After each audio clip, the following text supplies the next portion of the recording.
ऐसा लगा था लास्ट टाइम जब गुरु पूर्णिमा चल रहा था वहाँ आश्रम में, तो बहुत जनों ने आके कहा था कि हम भी मंत्र दीक्षा लेना चाह रहे थे, लेकिन हम भक्तों की सेवा में लग गए, तो अब हम तो मिस कर लिए। तो गुरुजी ने कहा मिस नहीं है, नेक्स्ट थर्सडे है ना, हो जाएगा। और ये थर्सडे आया और उनको मंत्र दीक्षा मिल गई। तो जो गुरुजी ये कहानी कहते थे कि भगवान उनसे प्रसन्न होता है जो खुद की सेवा नहीं करे, उनकी भक्तों की सेवा करे, तो उसके लिए भी इंतज़ार करता है कि अरे यार मेरे भक्तों की सेवा कर रहे हैं ना, करने दो, बाद में दे दूंगा मंत्र दीक्षा, उसमें क्या है, मैं तो कभी भी अवेलेबल हूँ। लेकिन जो भावना थी कि मंत्र दीक्षा पाना है, मंत्र एक ऐसी चीज़ है जो कोई लाइट ले लेते हैं और कोई बहुत उसको एक अपना सुरक्षा कवच बना लेते हैं।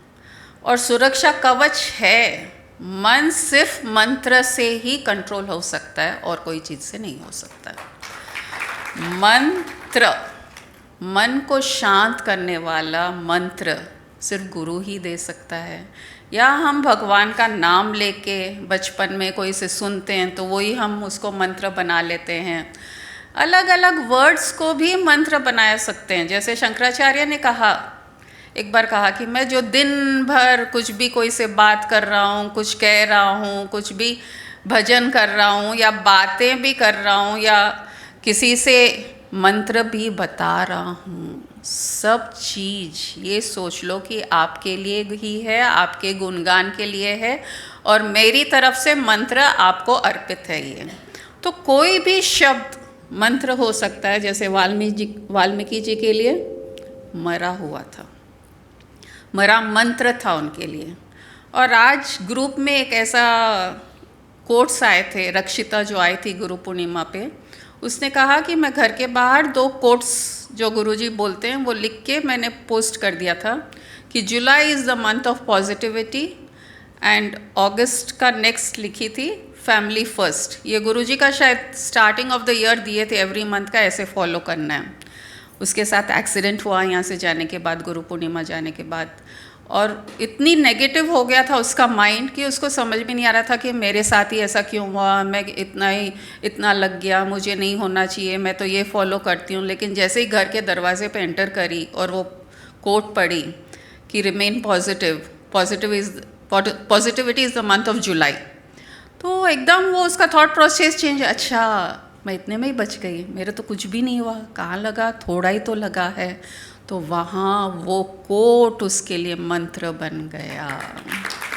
तो मंत्र वर्ड्स है, कैसे सुरक्षा देंगे, कब देंगे, कुछ नहीं पता। लेकिन अगर गुरु के हाथ से मिला हुआ है, गुरु के साथ रह के हमको जब मंत्र मिलता है, ज्ञान भी मंत्र ही है। हनुमान चालीसा क्या है? हनुमान जी का डिस्क्रिप्शन है। विष्णु सहस्त्र नाम क्या है? विष्णु जी का डिस्क्रिप्शन है। ललिता सहस्त्र नाम क्या है? देवी माँ का नाम है, हजारों नाम। तो अलग अलग नाम से जब हम भगवान को पुकारते हैं, वो रूप, वो आकार हमारी सुरक्षा करते हैं। हमारे आश्रम में एक पीओ अंकल से आप लोग मिले हुए होंगे, स्वामी जी के पास, बहुत खास भक्त स्वामी जी के पीओ अंकल। वो कभी भी स्टैमर करते थे, क्लियर बोल नहीं पाते थे। थोड़ा भी बोलते थे तो कुछ ना कुछ रुक के, कुछ वर्ड्स नहीं क्लियर बोल पाते थे, रुकते थे। लेकिन ललिता सहस्त्र नाम जब हम उनको बोलते थे ना, प्लीज़ अंकल आप सुनाइए ना, आप इतना अच्छा भावना से हो सुनाते हैं, तो हम मंत्र मुग्ध हो जाते। और एक स्टैमरिंग नहीं रहता था उनका, कभी भी एक स्टैमरिंग नहीं रहता था। और आंखों से जो आंसू बहते थे, वो एक्सप्रेशंस अभी भी मुझे याद है कि कितनी एक भावना, एक शक्ति, वो शक्ति माँ दे रही है कि जो स्टैमरिंग उनका जो प्रॉब्लम है उसको भी रेक्टिफाई करके, अरे तुम मेरी स्तुति कर रहा है ना, मज़े से कर, अच्छा से कर, और मैं तो तुम्हारे साथ ही हूँ। वो जो फील उनको होता था, वो फीलिंग देखे हम लोग बहुत खुश होते थे। और वो देवी भक्ति थे, श्री चक्र उपासना, सब चीज़ में परफेक्ट। स्वामी जी कभी भी हम लोग के साथ छेड़खानी करते थे। देखो पीओ को है ना कमर्शियल एस्पेक्ट चाहिए, लेकिन मैं कभी देने वाला नहीं उसको। मैं सिर्फ स्पिरिचुअल एस्पेक्ट दूंगा ताकि उसका कल्याण हो सके। तो गुरु भी जानता है कि भक्त किस लिए आ रहा है उसके पास, क्यों मंत्र चाह रहा है, क्यों ये चाहिए, क्यों वो चाहिए, लेकिन गुरु को मालूम है कि कहाँ ये फंस जाएगा और कहाँ इसको फंसाना नहीं है। तो उनको प्यार से भी अंकल से, हाँ you do this puja, you do like this, you do the Meru puja. और इतने परफेक्ट था उनका चैंटिंग कि हम सुनते तो एकदम मुग्ध हो जाते थे। कुछ भी चैंटिंग हो, स्वामी जी के का जो सिखाया हुआ था उनका वो चैंटिंग हमको बहुत अच्छा लगता था। ऐसा लगता था कि जो दूसरे जो हम सुनते हैं उसमें वो भावना, वो फील रहा ही नहीं। और अभी जो आज ये नारायण नारायण का जो मैंने जाप कराया, अभी सावन महीना चल रहा है ना, शिव जी का तो है ही, शिव जी सावन के हैं, लेकिन अभी हर, जैसे हमारी जेन्स में या कहीं भी हर कोई अब चातुर्मास शुरू हो गया है। तो 4 महीने संत एक जगह रहते हैं और ज्ञान बांटते हैं अपने शिष्यों के साथ। अलग अलग रिलीजन के अलग अलग संत लोग ज्ञान बांटते हैं। तो हमारे में भी जैसे हम गुरु के पास जाते हैं, डेली व्याख्यान होता है, कुछ ना कुछ ज्ञान सुनने को मिलता है। तो ऐसा लगता है कि ये महीने हमारे स्पिरिचुअल अपलिफ्टमेंट के लिए बहुत ज़्यादा ज़रूरी है। और ये मौका जब हमको मिला है, लाइव गुरु है हमारे साथ, तो उसको मिस नहीं करना चाहिए। अभी गुरुजी को ऐसे कह रहे थे, अरे आप गुरु पूर्णिमा पे नहीं आए, तो बोले नहीं कुछ हो गया था। अरे गुरु पूर्णिमा के अलावा इम्पोर्टेंट और कोई चीज़ है ही नहीं, गुरुजी ये कह रहे हैं ये एक दिन तो मिस मत करा करो। तो बोले नहीं कोई साथ नहीं लाता। अरे अगर मन हो ना तो पहुंच सकते हैं, हमको ही फ़ोन कर देते, हम आपके लिए अरेंज कर देते थे क्योंकि गुरु तरसता है कि भक्त आए, कि कब ये जन्म फिर हम मिलेंगे, बिछड़ेंगे, कब क्या होगा हमें नहीं पता। तो ये जो नारायण नारायण वाला जो भजन आज सुबह से चल रहा था दिमाग में, और इसलिए क्योंकि पहले गुरु याद आ गए थे। उनके पास जब हम लास्ट मिलने गए थे, उस टाइम नहीं मालूम था कि वो लास्ट मिलना है, लेकिन आज कह सकते हैं कि लास्ट मिलने गए, रात को मिलने गए उनसे।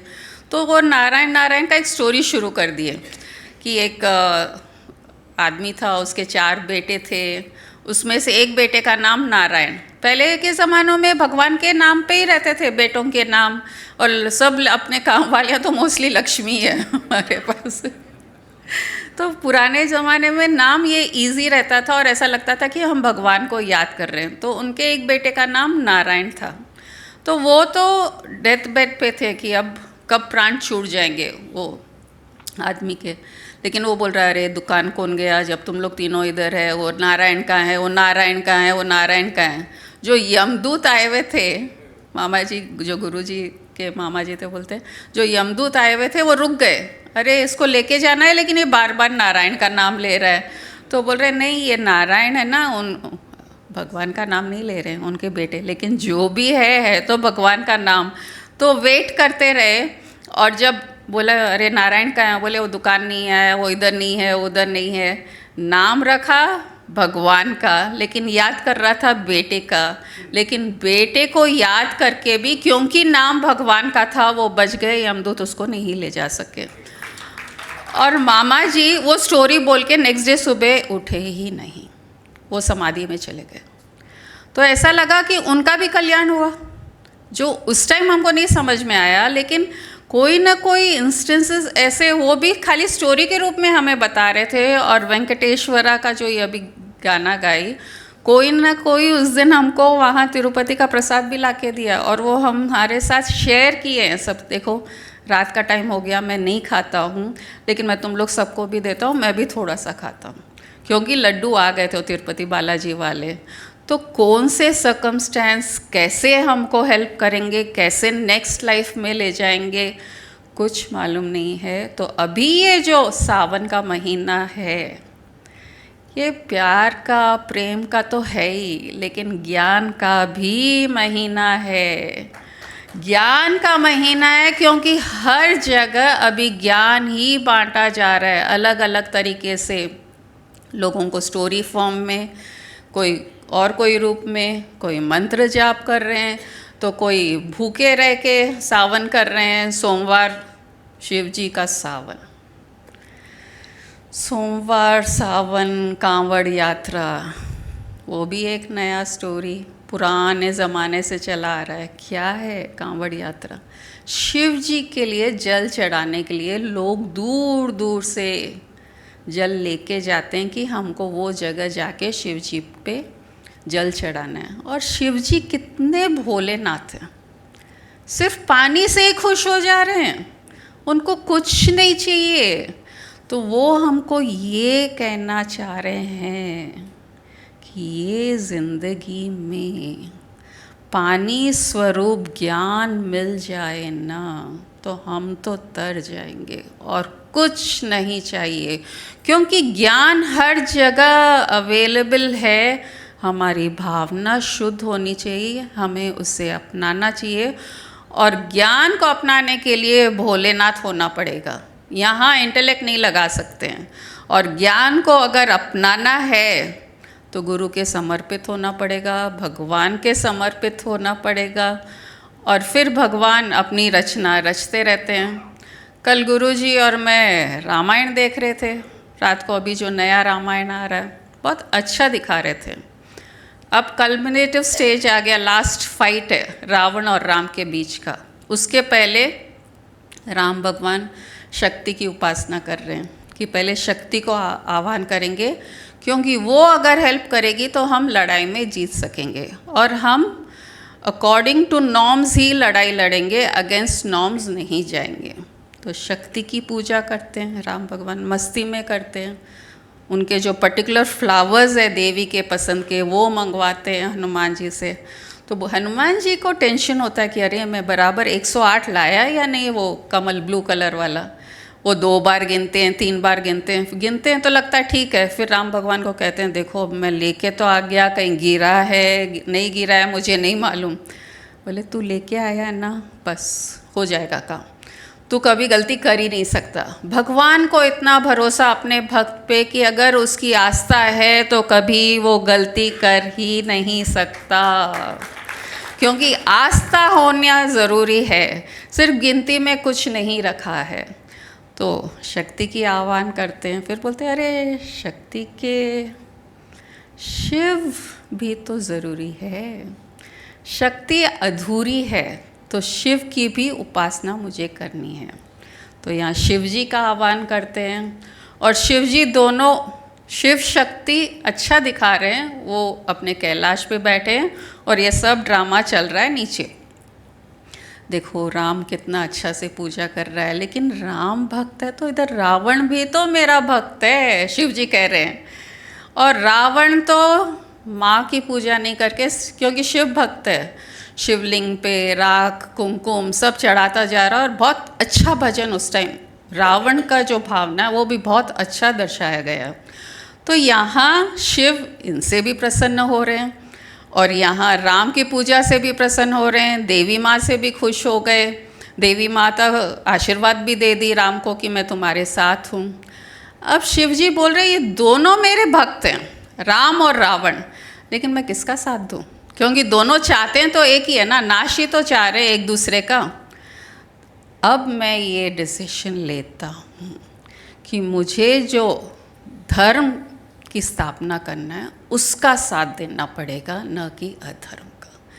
तो कहीं ना कहीं लाइफ में ऐसे इंस्टेंसेस आते हैं, हम चाहे कितने भी बड़े भक्त हो जाओ, कितने भी मंत्र जाप कर लो, लेकिन धर्म और अधर्म के बीच में अगर अटक जाते हैं तो कभी भी यही ध्यान में रखना कि धर्म का ही हमें साथ देना है, चाहे हमें कितनी भी तकलीफ़ सहन करनी पड़े, क्योंकि हमेशा धर्म ही हमारा रक्षक होता है, अधर्म कभी नहीं होता है। तो ये सावन महीना मस्ती का महीना, ज्ञान का महीना, और ज्ञान में आगे बढ़ते जाइए, मंत्र जाप करते जाइए और लोगों का कल्याण करते जाइए। गुरु पूर्णिमा से हमने एक मंत्र दीक्षा शुरू की। आज भी कुछ लोगों को मंत्र दीक्षा दी गई। कुछ लोगों को थोड़ा आश्चर्य होता है कि ये नया क्या शुरू कर रहे हैं, क्योंकि इतने सालों में हमने कभी मंत्र के बारे में इतना जोर नहीं दिया, इतना कभी समझाया नहीं, बताया नहीं।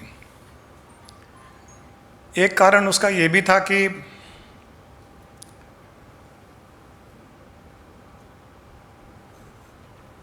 गुरु को जब समर्पित हो जाते हैं तो गुरु का हर वाक्य मंत्र ही होता है। वो चाहे हमारा नाम लेकर के हमें बुलाए, हमें डांट करके बुलाए, हमें कुछ खाने के लिए दे, आशीर्वाद दे, थप्पड़ मारे, उसके अपने अपने तरीके हैं दीक्षा देने के। एक वो कारण था, लेकिन धीरे धीरे ऐसे लगा कि मंत्र की अपनी एक इम्पोर्टेंस होती है, उसमें कोई डाउट नहीं है। बिना मंत्र के गुरु के हर वाक्य को मंत्र मानना ये बहुत इवॉल्व्ड स्टेट है। ये बहुत बहुत ज़्यादा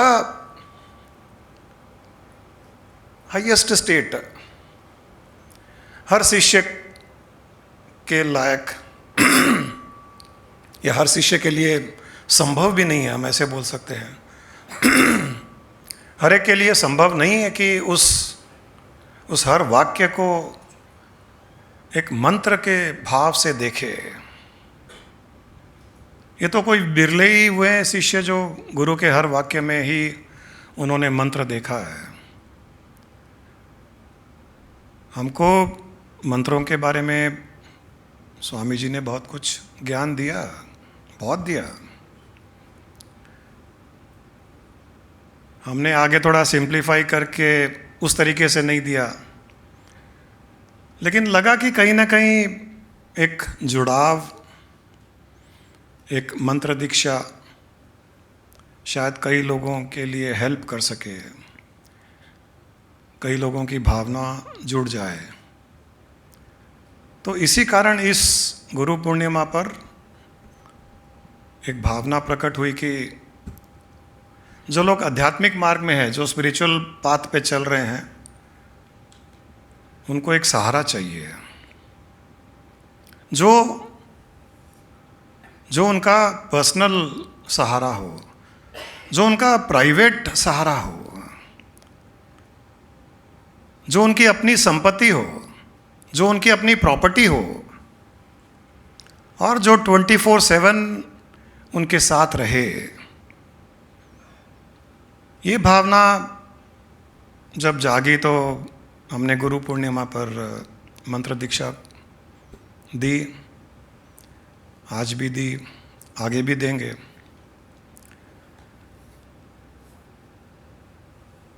आपको एक बहुत बड़ा सीक्रेट बताता हूँ जो शायद आपने कभी सुना नहीं, समझा नहीं, पता नहीं, पढ़ा नहीं होगा कि ये मंत्र दीक्षा है क्या है। सभी इतना जानते हैं कि मंत्र दीक्षा का अर्थ है कि गुरु अपनी शक्तिपात करता है मंत्र के द्वारा। ये तो एक साइंस है, एक सच भी है। इससे बड़ा एक सीक्रेट है, एक बहुत बड़ा रहस्य है मैं जो बता रहा हूं आपको। मंत्र दीक्षा नामकरण है। मंत्र दीक्षा नामकरण है। नामकरण किसका? Naming ceremony. मंत्र दीक्षा इज ए नेमिंग सेरेमनी। किसका नामकरण है? शक्तियों का नामकरण है ये।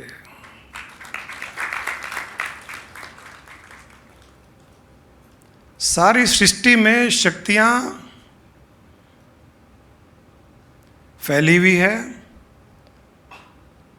शक्तियों के द्वारा ही सृष्टि चलती है। शक्ति के द्वारा हमारा मन भी चलता है, मन विचलित भी होता है। शक्ति के द्वारा शरीर चलता है, शक्ति के द्वारा बुद्धि चलती है, इंद्रियां चलती है, हम कर्म भी शक्तियों के द्वारा करते हैं। सारी सृष्टि शक्तियों के संचालित है।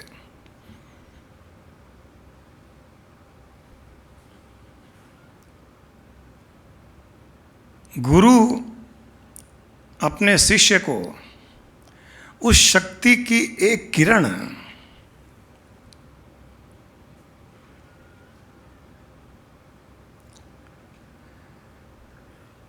सूर्य की किरणों को रश्मियां भी कहा जाता है।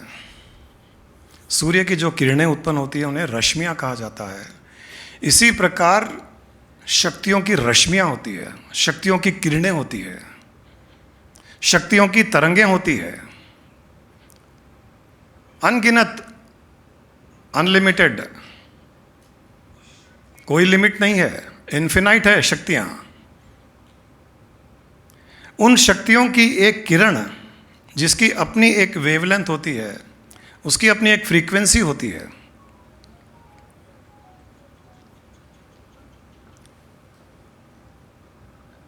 उस शक्ति का नामकरण गुरु मंत्र के द्वारा करता है। एक शक्ति की किरण को लेकर के गुरु अपने शिष्य को उस शक्ति की किरण के साथ में जोड़ देता है।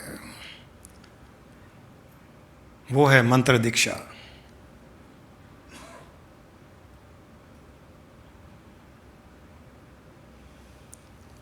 अभी हम सब के भी नाम है।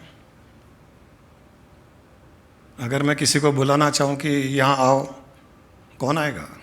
तुम आओ यहां पर, कौन आएगा? मैं कहूँगा कि बोपन्ना जी यहाँ आइए, बंसल जी यहाँ आइए, तो वो एक शक्ति जो उस शरीर में विद्यमान है वो उठ के आएगी कि बोलिए क्या बात है, ऋतु तुम यहाँ आओ, श्वेता तुम यहाँ आओ। केवल ऐसे ही बोलेंगे कि यहाँ आओ, कौन आएगा? कोई नहीं आएगा। ये सोचेगा उसको बुला रहे होंगे, इसको बुला रहे होंगे। जब नाम से बुलाया जाता है तो दौड़ा दौड़ा आता है। अभी हम कहेंगे कि कारवा जी यहाँ आइए, आएंगे, गुरु जी क्या बात है। उसी प्रकार जब मंत्र के द्वारा शक्ति को बुलाया जाता है तो शक्ति आती है, पूछती है कि क्या क्या चाहिए, क्या चाहिए, क्या सेवा करूं। और शक्ति का अर्थ यहां नहीं है कि केवल हमारे सांसारिक इच्छाओं की पूर्ति, वो एक है, वो भी एक है, वो भी शक्ति के अंतर्गत ही है।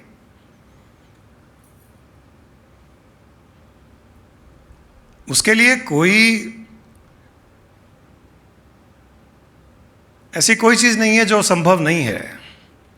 और वो एक शक्ति की किरण वो सारी शक्तियों की जो शक्तियां हैं वो उसमें भी है। जिस प्रकार समुद्र के एक बूंद में, सारे समुद्र में जो होता है वो बूंद में भी होता है। हमारे शरीर के एक ड्रॉप ऑफ ब्लड में सारे शरीर में जो कुछ है वो उसमें भी है। वैसे ही वो एक शक्ति की किरण, वो एक शक्ति की तरंग, एक शक्ति की वेव, उसका नामकरण किया जाता है। और जो इंसान इस मंत्र को बार बार जब चैंट करता है, रिपीट करता है, ये हमारे साथ हुआ है। हमको स्वामी जी ने कोई एक विधि विधान से मंत्र दीक्षा नहीं दी, लेकिन उन्होंने एक बार मुझे कुछ बीज मंत्र दिए थे और जैसे जैसे मैं उन मंत्र का जाप करता गया ध्यान में, पहले सुबह सुबह उठ के करता था, धीरे धीरे रात को 3 बजे, फिर रात को 2 बजे, रात को 1 बजे, सोने की इच्छा ही नहीं होती थी। रात को 9 बजे 10 बजे सोते थे, 2 घंटे के बाद में इच्छा करती थी कि उठ बैठ, तू जाप कर, तू मेरा जाप कर। और इतना आनंद आता था, उन्होंने एक तरीका भी बताया मुझे, इतना इतना आनंद आता था कि ऐसा लगता था कि घंटों घंटों बैठे रहे वहाँ पर। और वो जो स्वामी जी ने जो मंत्र दिया, जो उसका जाप किया, वही हमारी एनलाइटनमेंट का भी बहुत बड़ा कारण बना। हमारी इच्छाएं सांसारिक नहीं थी, हमने छोड़ दी थी, तो वो शक्ति को सांसारिक इच्छाओं के लिए हमने वेस्ट नहीं की, उनका उपयोग नहीं किया। कोई भी इच्छा नहीं थी, कोई भी इच्छा नहीं थी का अर्थ कोई मटेरियल एस्पेक्ट की, हेल्थ सबके अच्छे थे, फैमिली हार्मनी थी, काम चल रहा था आराम से, कहीं कोई ऐसी चीज़ नहीं थी जिसके लिए हम उस शक्ति का प्रयोग करें। तो सारी की सारी उस शक्ति की शक्ति केवल और केवल आध्यात्मिकता में लग गई, और आध्यात्मिक यात्रा में साथ देते देते ऐसा आ गया समय कि वो शक्ति मुझे जगाती थी, वो शक्ति बुलाती थी, वो शक्ति झंझोड़ती थी कि उठ, और उठा हुआ हूं तो वो शक्ति जाप करवा देती थी कि जाप कर। और जहां जहां स्वामी जी ने बताया वहां वहां आंखें खुली हो या आंखें बंद, इतना एक जुड़ाव उसके साथ में हो गया, इतना जुड़ाव, इतना एक गहरा संबंध कि उस संबंध के सामने संसार के सारे संबंध फीके, केवल और केवल उस एक के साथ में संबंध।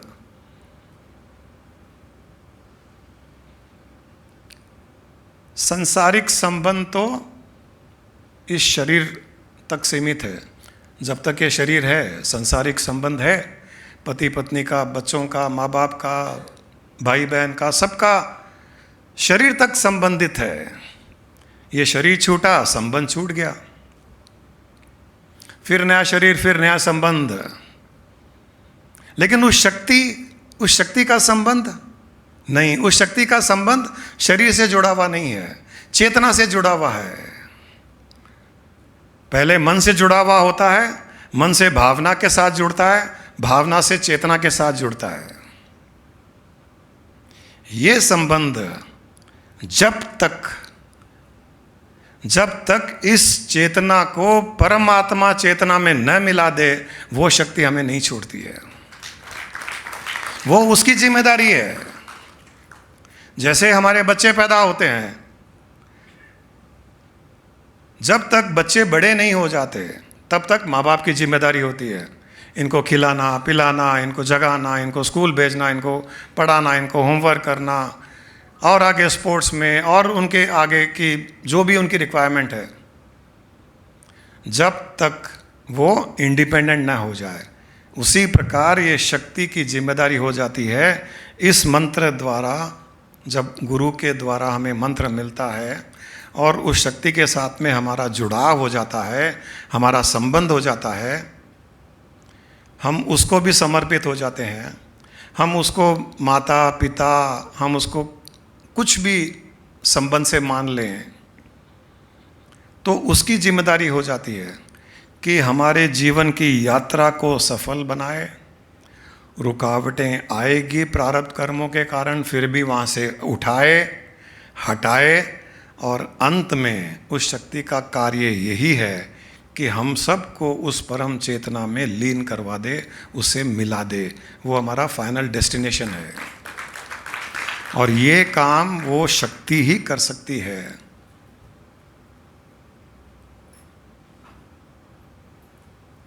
क्योंकि उस शक्ति के द्वारा ही वो एक से अनेक हुआ है। सृष्टि की उत्पत्ति के पहले वो एक ही था, अनेक था ही नहीं। उस शक्ति के द्वारा, उस शक्ति के विस्फोट में, उस शक्ति के ब्लास्ट में अनेक हो गए। तो जिसके द्वारा अनेक हुए, उसी के द्वारा ही तो एक हो सकते हैं।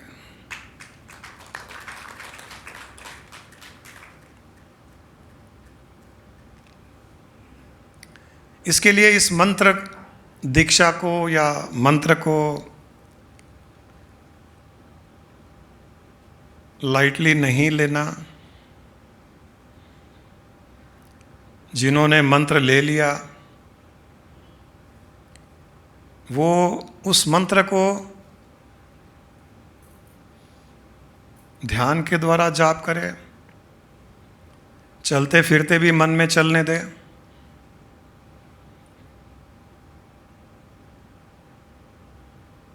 इतना चलने दे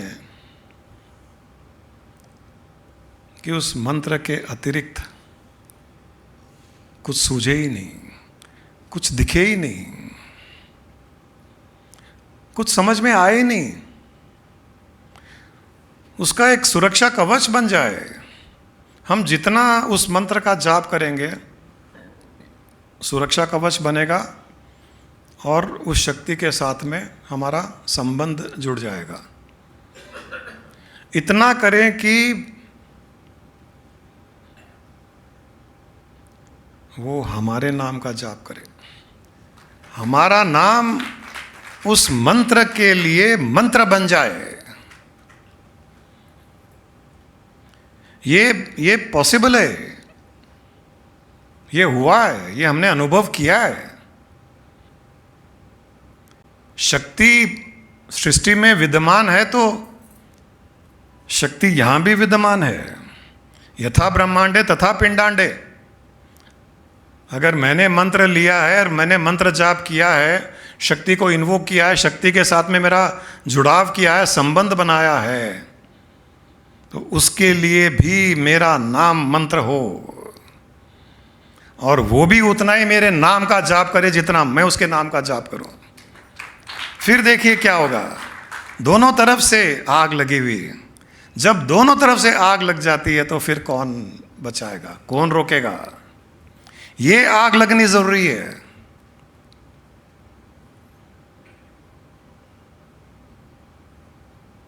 वो कहते ना मियाँ बीबी राजी तो को क्या करेगा काजी। वो जब लड़का लड़की दोनों में आग लग जाती है तो कोई नहीं रोक पाता है, कोई नहीं रोक पाता है। ये वैसा है, ये वो संबंध वैसा है।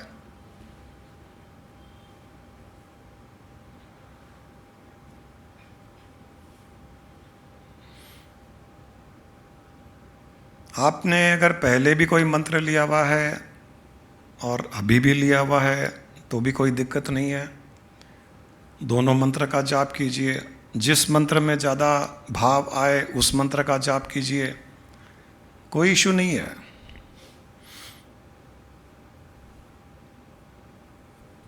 दो तीन शादियां तो ऐसे भी अलाउड है।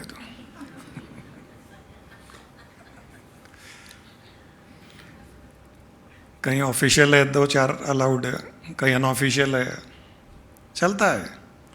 आनंद तो वही है, ऑफिशियल हो या अनऑफिशियल हो, मज़े तो वही है। तो शक्ति के साथ भी वैसा ही है। तो इसके लिए ये कोई डरने की आवश्यकता नहीं है कि हमारा कोई मंत्र दीक्षा ली हुई है तो हम ले या नहीं ले। कई लोगों के ये एक क्वेश्चन है मन में। ले सकते हैं मंत्र, एक गुरु का ले लिया, उसका जाप किया, दूसरे का भी ले लिया, तीसरे का ले लिया। आपको धीरे धीरे ये पता लगने लग जाएगा कि एक मंत्र आपको बहुत सुकून दे रहा है, एक मंत्र आपको बहुत प्रोटेक्शन दे रहा है, एक मंत्र आपका बहुत साथ दे रहा है। ये आपको पता चलेगा।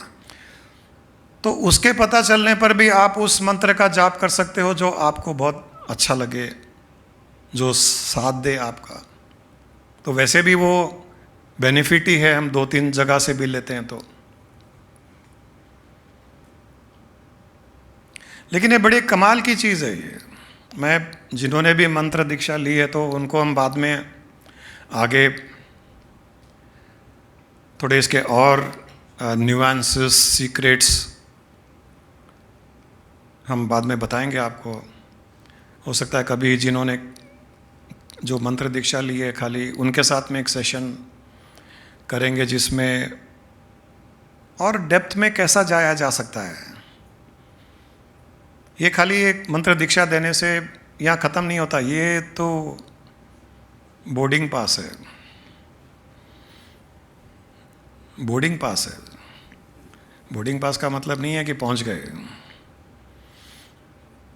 हाँ, एंट्री हो गई, सिक्योरिटी क्लियर हो गया, बोर्डिंग गेट्स हैं, शॉपिंग है, खाना पीना है, शुरू कीजिए।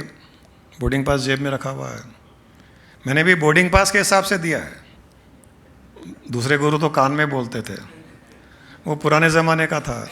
आजकल प्रिंटेड बोर्डिंग पास चाहिए तो हमने प्रिंटेड ही दे दिया कि रख लो।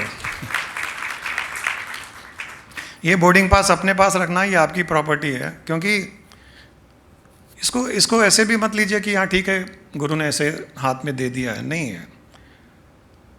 जब कोई गुरु देता है तो वो बहुत भावना से देता है, उन शक्तियों को इन्वोक करते हुए देता है। वो ऐसा नहीं है कि कोई रिचुअल है, कोई एक खुश करने के लिए या दिखावे के लिए, ऐसा नहीं है। कोई भावना न रखे तो उसको ऐसे लगेगा कि ठीक है एक तरीका है। जिसको भावना है उसको पता है कि इसमें बहुत गहराई है। ये बात कोई 1 रुपए की, 100 रुपए की, 10 रुपए की कान में बोलने की वो नहीं है। ये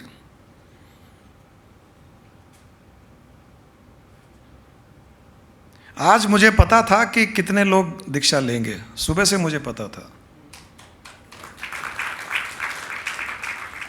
क्योंकि मैं उसी मोड में था सुबह से।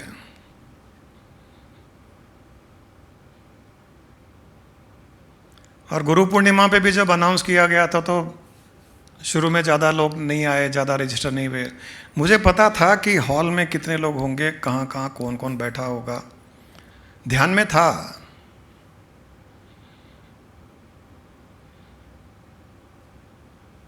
और उस दिन गुरु पूर्णिमा के 2 दिन 3 दिन के पहले से तो बहुत बारिश आ रही थी, आप सबको पता है। गुरु माँ ने, हम बात ही कर रहे थे तो गुरु माँ भी बोल रही थी कि बहुत बारिश है, लोग नहीं आ पाएंगे। मैंने कहा बारिश नहीं आएगी उस दिन सुबह। और एक दिन के पहले मैंने कहा सुबह बारिश नहीं आती है, शाम को आती है। और एक दिन के पहले सुबह से इतनी बारिश थी, गुरु पूर्णिमा के एक दिन के पहले। तो गुरु माँ बोले देखो, आप बोले सुबह नहीं आती है, आज सुबह से ही आ रही है। और प्रेडिक्शन थे कि अगले 3-4 दिन ऐसे ही रहेगा। पता नहीं माइंड में कुछ अटक गया था। हो जाती है, हमारी भी कंडीशन हो जाती है कभी कभी। कंडीशन ये हो गई कि नहीं आएगी बारिश। सुबह 7:30 बजे 8 बजे करण मैसेज करता है, गुरुजी हल्की फुल्की रिमझिम बारिश हो रही है आश्रम में। हम लोग आश्रम में थे और मेरी इच्छा थी कि बाहर वहाँ पेड़ के नीचे ही पूरा अरेंजमेंट हो। तो बहुत ये मुश्किल दिख रहा है, या नहीं होगा, क्या करें, अंदर करें क्या। मतलब तुमको जहाँ सेटअप करना है कर लो, 10 बजे देखेंगे। और जो सब एकदम परफेक्ट वेदर। और कुछ लोगों ने नोटिस किया कि हम लोग जब स्वामी जी के आरती करने जा रहे थे तो हल्की सी रिमझिम 2-4 ड्रॉप्स, फिर वहाँ से बाहर निकले तो एकदम बंद। एक ड्रॉप बारिश का नहीं आया पूरे गुरु पूर्णिमा के फंक्शन। और जब सत्संग हॉल में ख़त्म होके बाहर निकले तो शुरू हो गई।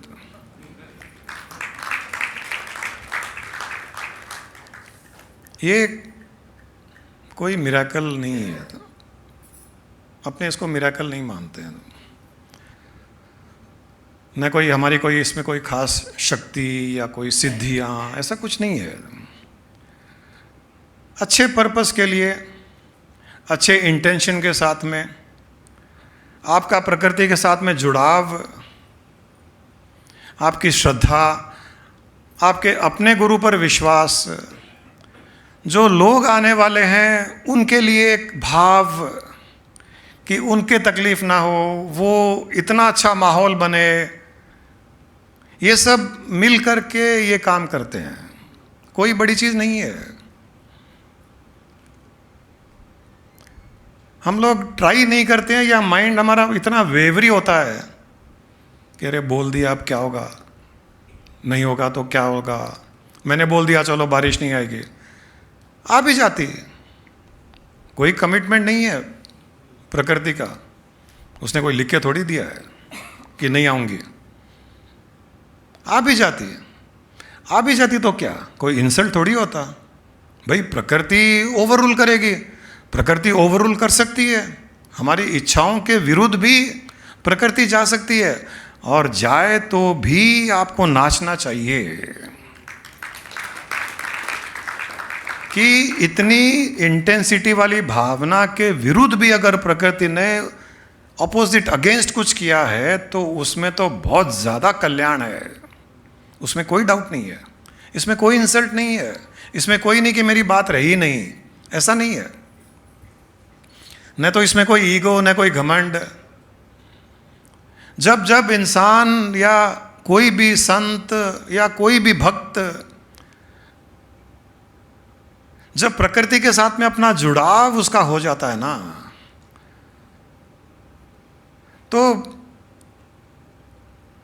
इतना एक लेन देन, आदान प्रदान प्रेम का और किसी चीज़ का नहीं है, प्रेम का। दोनों इतना एंजॉय करते हैं एक दूसरे के प्रेम को।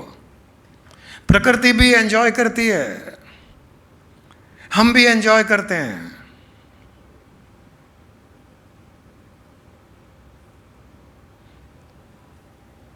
प्रकृति तो वैसे भी कहती भी है कि करती हूँ मैं, फंसता है तू, तेरे अहम के कारण गिरता है तू, छोड़ मैंने किया छूट जाएगा तू, सब कुछ करते हुए मुक्त रह जाएगा तू।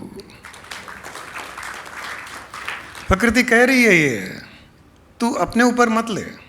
हाँ, तेरा मन है, बुद्धि है, शरीर है, लेकिन तू मेरे साथ में जुड़ाव रख करके हर पल इसको अनुभव कर कि तेरे शरीर के द्वारा, तेरे मन के द्वारा, तेरी बुद्धि के द्वारा मैं अपना खेल खेल रही हूँ, मैं सृष्टि रूपी इस खेल को खेल रही हूँ। इसका आनंद बहुत अलग है। दिखाई देता है कि मैं कुछ कह रहा हूँ, दिखाई देता है कि मैं किसी को बुला रहा हूँ, दिखाई देता है कि मैं किसी को इंस्ट्रक्शन दे रहा हूँ, दिखाई देता है कि मैं बोल रहा हूँ। ये दूसरी आँखों को ऐसे दिखाई देता है। मुझे पता है कि न मैं बोल रहा हूँ, न बुला रहा हूँ, न आ रहा हूँ, न जा रहा हूँ। मुझे पता है कि ये शक्ति इसके द्वारा ये सब कर रही है। इसका आनंद क्या होगा? इसका आनंद बुद्धि के परे की चीज़ है। ये हर पल इसका आनंद, हर पल ये फील कि वो शक्ति शरीर को चला रही है, वो शक्ति मन में विचार उत्पन्न कर रही है, वो शक्ति मुंह के द्वारा कुछ बुलवा रही है, वो शक्ति कुछ सुन रही है, वो शक्ति कुछ खिला रही है, वो शक्ति कुछ खा रही है, वो शक्ति ऐसे फील करवा रही है कि वो ये बड़ा आदमी जा रहा है, वो आ रहा है, ये कर रहा है, वो कर रहा है। अरे क्या आनंद आता है इसमें। करने में आनंद नहीं आता है जितना इस भाव में आता है कि वो करवा रही है। किसी को करवाने देने में जो आनंद है वो करने में नहीं है, करने में नहीं है। वो करने में प्रेशर है, करवाने देने में मस्ती है। हम इनको कभी कोई इवेंट में कहते हैं भाई चलो डांस कर लो, ये नाटक कर लो, ये कर लो, वो कर लो। रिक्की को बोला भजन गा लो, वो फ़ोन देखता रहता है, अलग बात है। वो ये जब उसको बोल करके करवाया जाता है तो उसको उसमें 1000 गुना ज़्यादा आनंद आता है। और वही अगर वो करने की कोशिश करेगा, कोई भी कुछ करने की कोशिश करेगा, उसमें उसका एक प्रेशर होगा, रिजल्ट पर का प्रेशर होगा, सही होगा नहीं होगा, अच्छा होगा नहीं होगा, लोग पसंद करेंगे नहीं करेंगे, क्योंकि मैं कर रहा हूँ। लेकिन जब और कोई बोलता है तुम करो मैं हूँ। मुझे राष्ट्रीय याद दिलाती है, हमारे फर्स्ट 15 साल पहले एक अंतर यात्रा का कोई प्रोग्राम था, शायद सिकंदराबाद में, क्या वो भारतीय विद्या भवन में। तो राशि ने बोला कि मैंने बोला कि तुम भजन गाओ, पहली बार ही शायद पब्लिक में, या तो बोली वो हारमोनियम या तबला नहीं है। मैंने कहा कुछ चिंता नहीं है, तुम भजन गाओ। वो भी थोड़ी सी उस टाइम में चिंतित, लेकिन जब वो भजन गाई तो इतना अच्छा माहौल बन गया था। उसने फिर शेयर किया कि आज तक मैं गाती आई थी, आज आपने गुआया मुझे। जो गाने का और जो गुआने का जो अंतर है ना, ये बहुत बड़ा अंतर है। जो करने में और जो किसी को करवाए देने में बहुत अंतर है। हमको कहीं जाना है, कुछ काम करना है, हम एक प्रेशर लेके जाते हैं, और वही पिताजी ने बोला कि जा ये काम करके आ जा, मैं हूँ, मेरा नाम ले लेना वहाँ पर। किस बात की चिंता? गए, पिताजी का नाम लिया, I am so and so सन, इसके लिए आया हूँ। अब वो हो गया तो उनका, नहीं हुआ तो भी उनका। अपने मस्ती में गए, मस्ती में आ गए। ये अंतर है ये। और यही इस मंत्र के द्वारा धीरे धीरे धीरे अगर आपकी श्रद्धा बनती गई आपके मंत्र में, अपने आप में मंत्र लेना और एक गुरु से मंत्र लेने में बहुत अंतर होता है। गुरु से मंत्र क ख ग ड़ ले लो, हो जाएगा, उसमें शक्ति है। और अपने आप में ओम नमः शिवा का जाप कर लो, कुछ भी नहीं होगा, क्योंकि उसमें अपने गुरु की शक्ति साथ में आ रही है, उसकी भावना साथ में आ रही है। गुरु चिंता करता है, गुरु उसका ख्याल रखता है।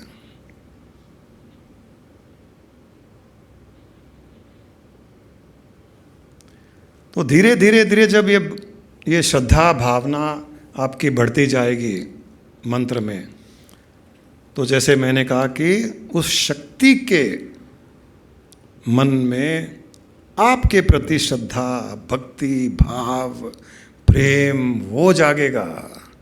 और जब दोनों आपस में एक दूसरे से प्रेम करने लगेंगे, फिर सारी सृष्टि का विलय हो जाएगा। सृष्टि का विलय हो जाएगा। फिर केवल आप और वो आपकी प्रेमिका, आपकी शक्ति। प्रेमिका है, कोई कमी नहीं है उसमें। ये दिव्य प्रेम है ये। और वो भी शारीरिक प्रेम नहीं है ना, क्योंकि सामने शरीर नहीं है। और हम जब मंत्र जाप करते करते करते ऐसी अवस्था में चले जाते हैं, वहाँ पर हम भी शरीर के परे चले जाते हैं। तो ये शरीर से शरीर का प्रेम नहीं है, ये चेतना से चेतना का प्रेम है, चेतना से उसकी तरंग का प्रेम है, समुद्र से उसकी वेव्स का प्रेम है। ये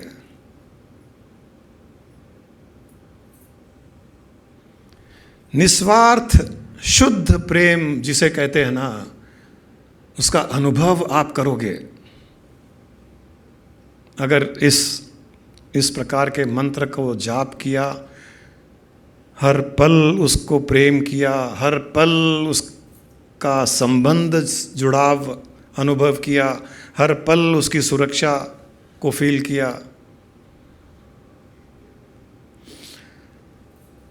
चार बहुत इम्पॉर्टेंट एस्पेक्ट्स हैं मंत्र के।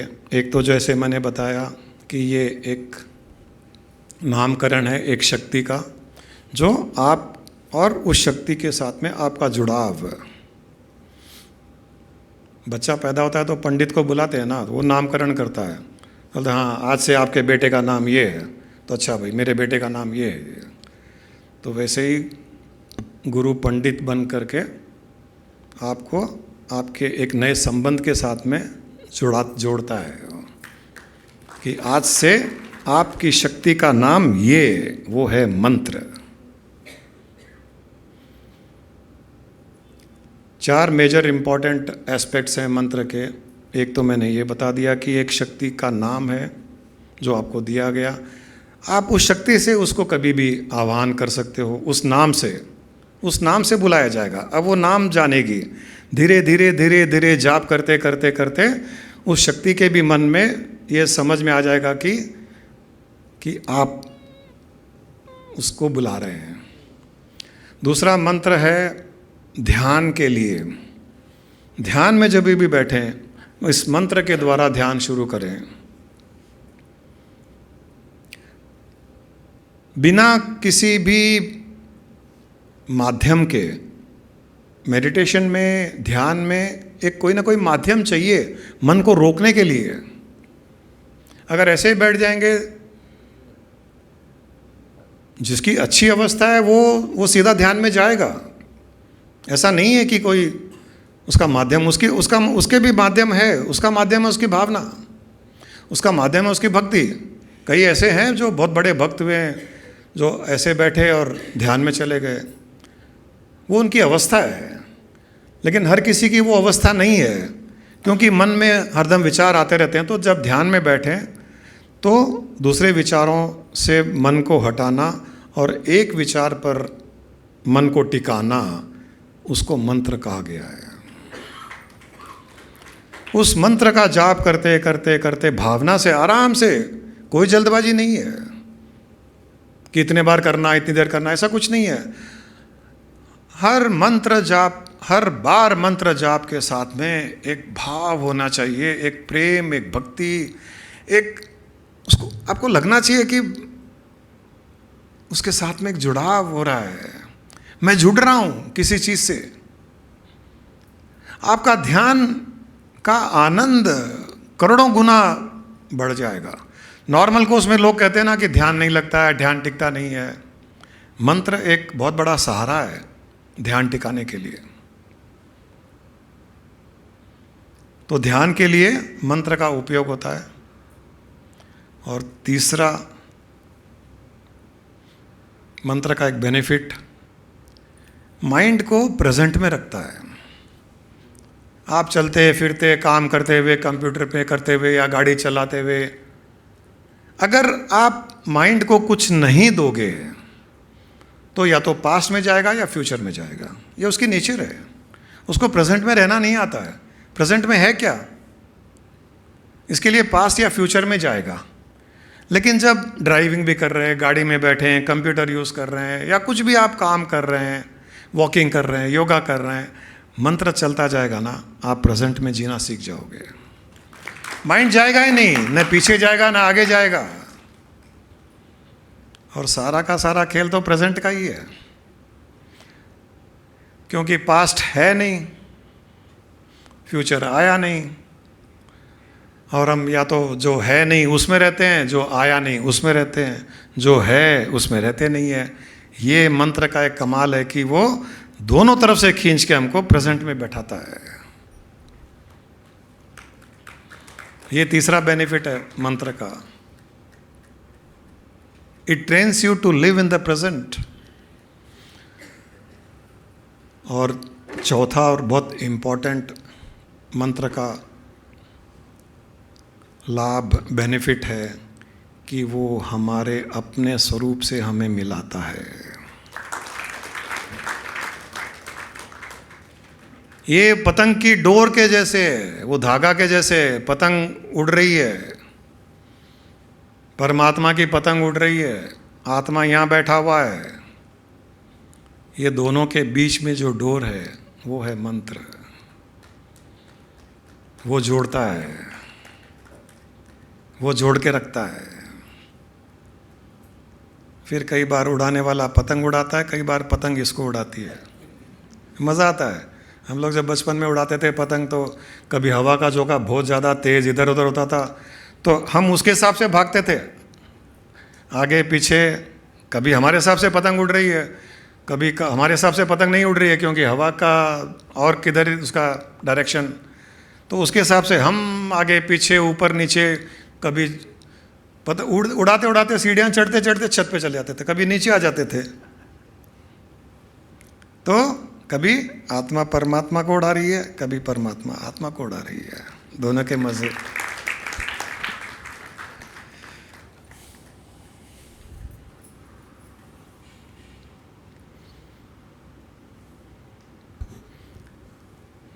चलिए,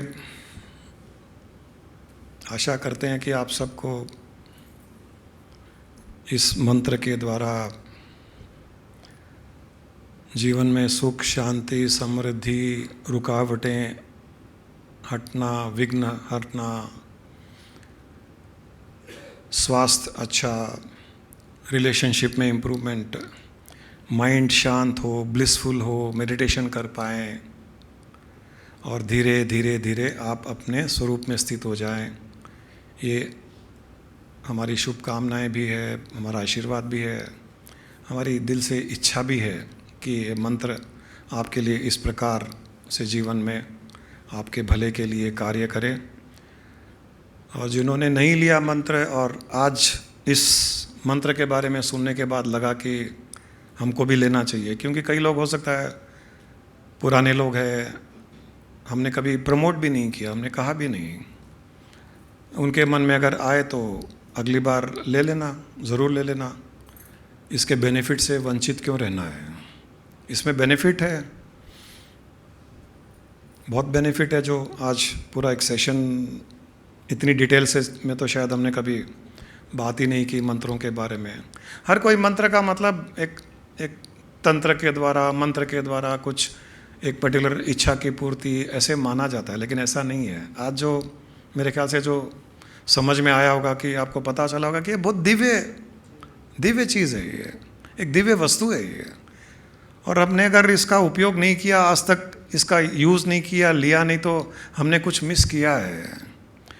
तो मैं तो चाहता हूँ कि हमारा ज्ञान तो ऐसे ही बढ़ता रहेगा, ज्ञान में कमी नहीं आएगी। ऐसा नहीं है कि कोई मंत्र के कारण फंसा रहे हैं, नहीं, हम मंत्र के कारण मुक्त भी कर रहे हैं, ये और एक तरीका है। ज्ञान के साथ साथ मंत्र का भी एक मुक्त करने का ही तरीका है। फंसाने का काम तो अपने पास है ही नहीं, क्योंकि जानते ही नहीं, अपन खुद ही मुक्त है तो दूसरे को फंसा ही नहीं सकते हैं। जो मुक्त है वही दूसरे को मुक्त कर सकता है, जो फंसा हुआ है वो दूसरे को कैसे मुक्त करेगा? तो विश्वास रखिए, जो आपको मंत्र मिला है उसमें श्रद्धा विश्वास के साथ में उसका जाप कीजिए, उसके साथ प्रेम कीजिए, उसके साथ अपना संबंध बढ़ाइए। ऐसा संबंध कर लीजिए उस मंत्र के साथ में, उस शक्ति के साथ में, कि संसार के सारे संबंध फीके हो जाएं। जैसे मैंने कहा, केवल वो एक संबंध, केवल आप और वो, बस, और कोई नहीं।